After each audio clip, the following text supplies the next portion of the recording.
biar ada ya. Bapak, di mana Pak?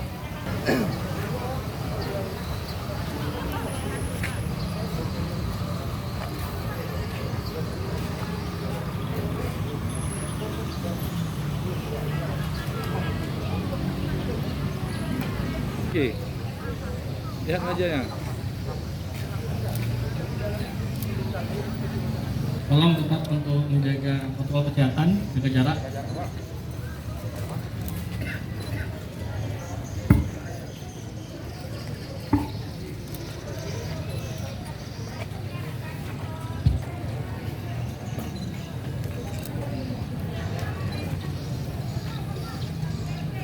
Bismillahirrahmanirrahim.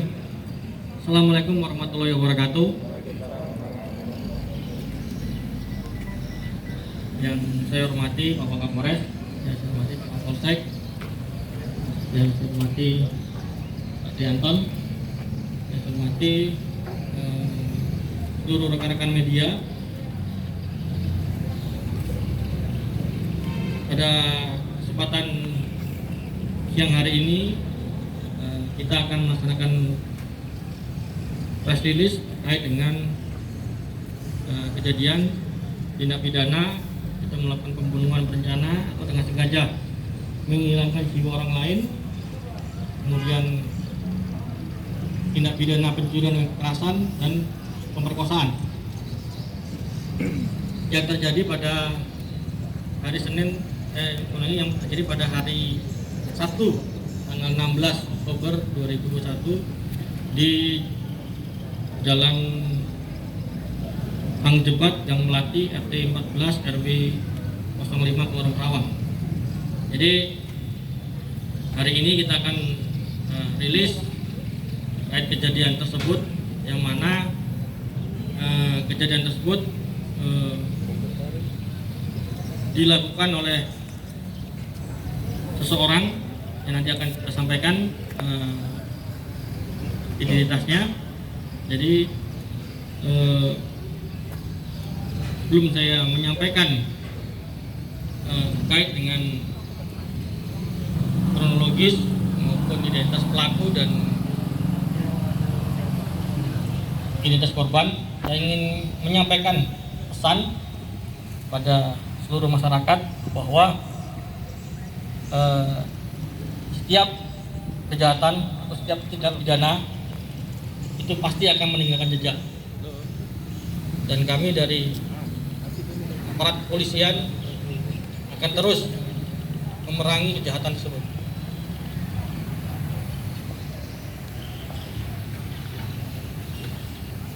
Untuk kejadian pada hari Sabtu kemarin, ya syukur alhamdulillah berkat dari doa dan dukungan seluruh masyarakat, kasus pembunuhan yang terjadi di Hang Jebat dapat kita dalam waktu yang singkat, sekitar 8 jam ya, 8 jam bisa kita ungkap pelaku dan motif dari kejadian tersebut.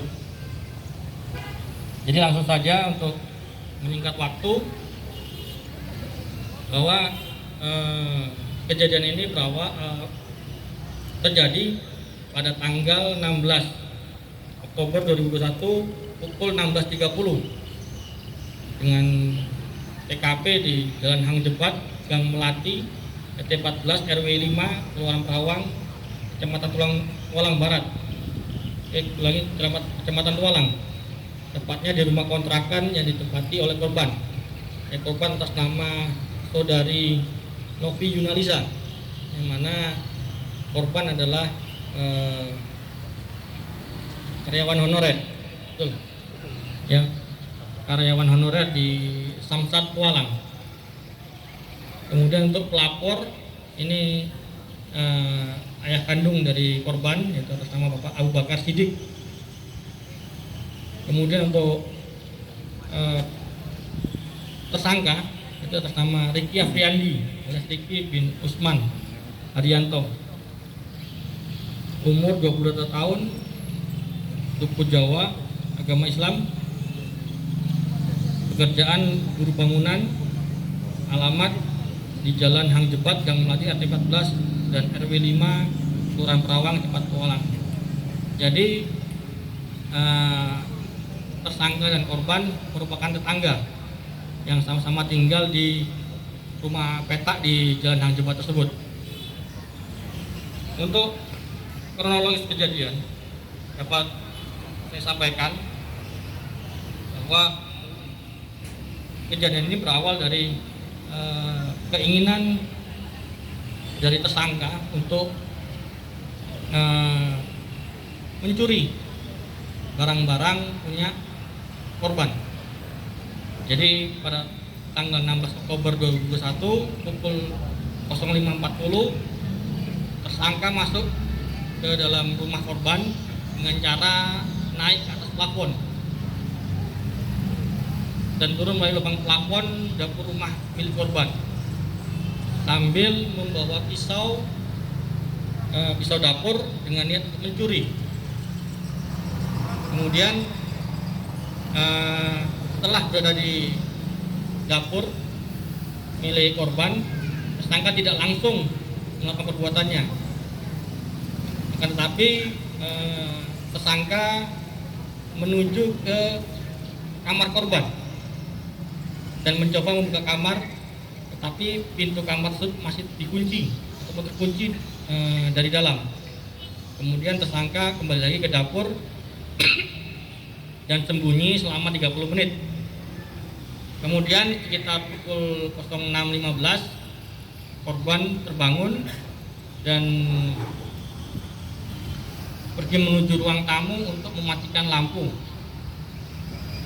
Kemudian korban menuju ke dapur dan menemukan tersangka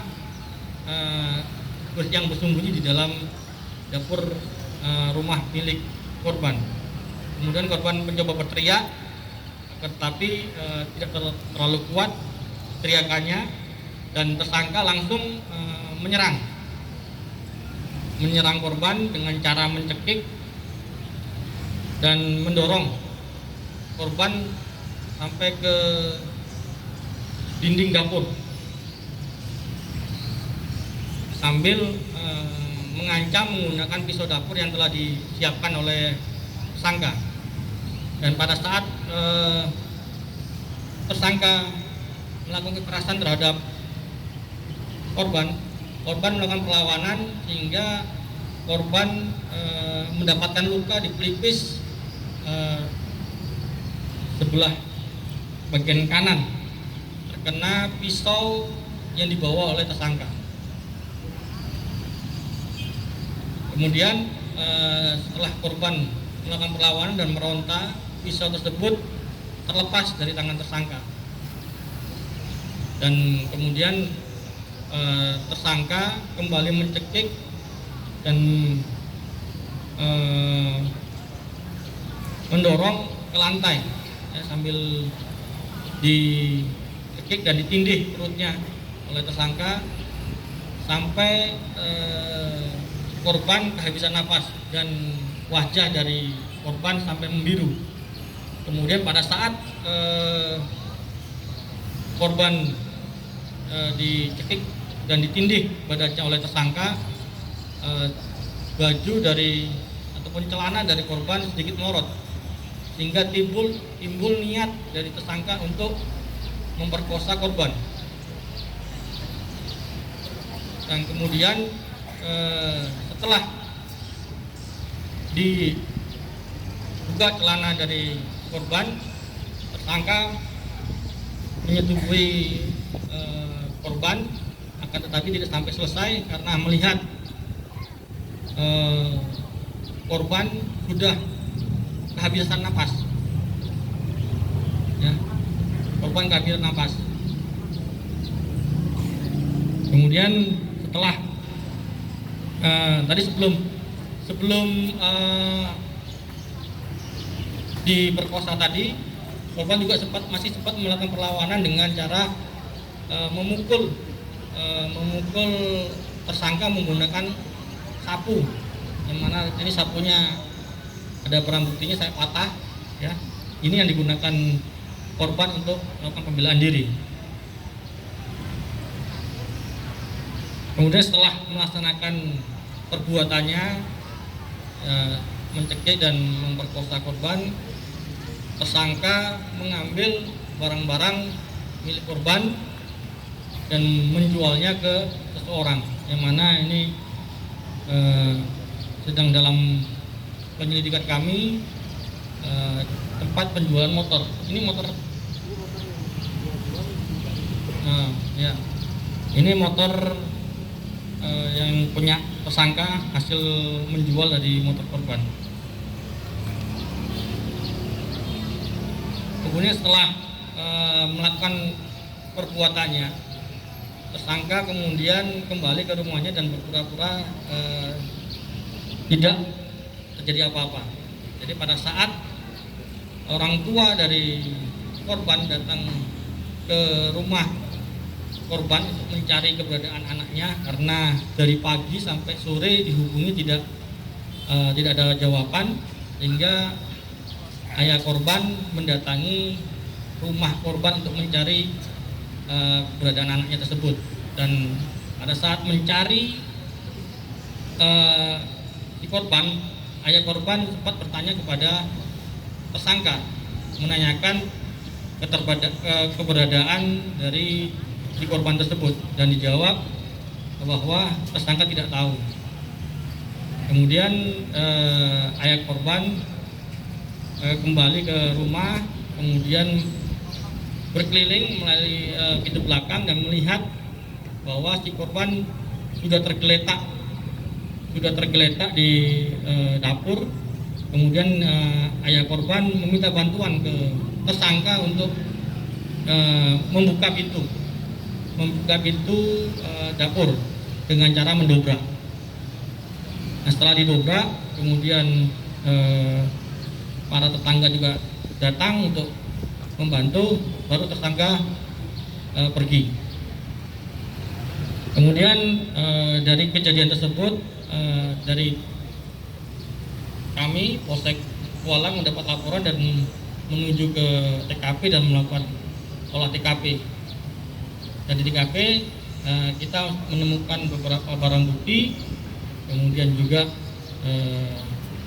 dari hasil penyelidikan terkait dengan handphone korban yang dibawa oleh tersangka, yang dibawa ke sebuah konter, yang mana dari pantauan CCTV memang tersangka ini yang membawa HP tersebut.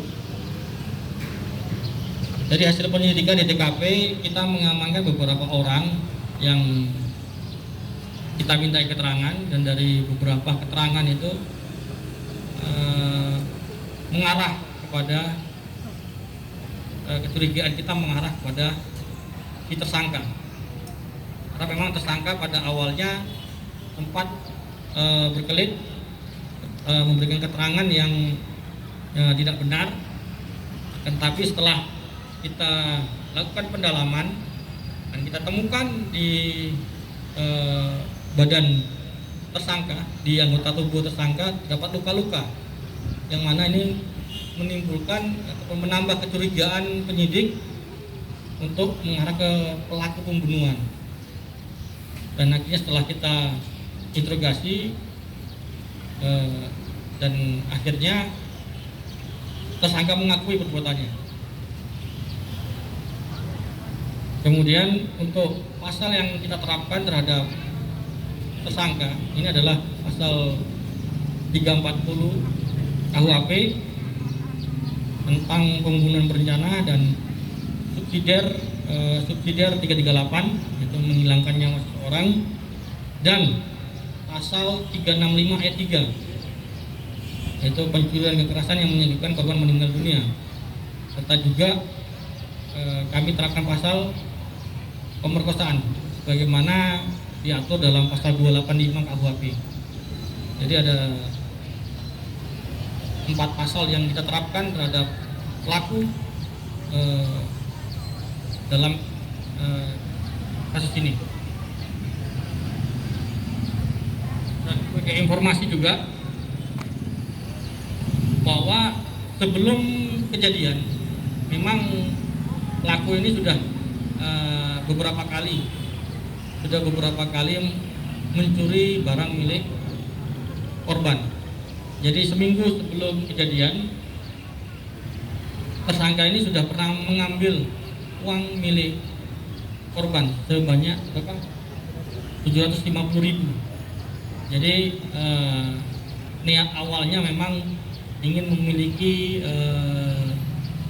barang milik korban. Jadi itu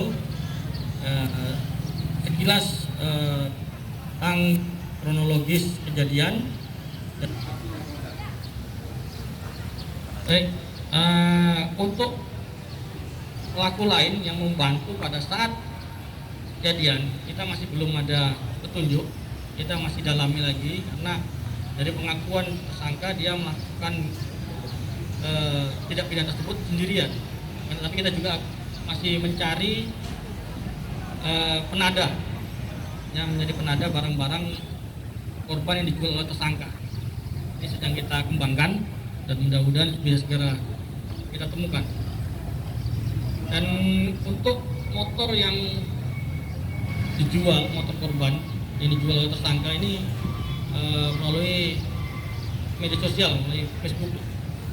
Yang melalui Facebook dijual. Jadi jam 14.00 menurut pengakuan tersangka dia menjual motor tersebut kepada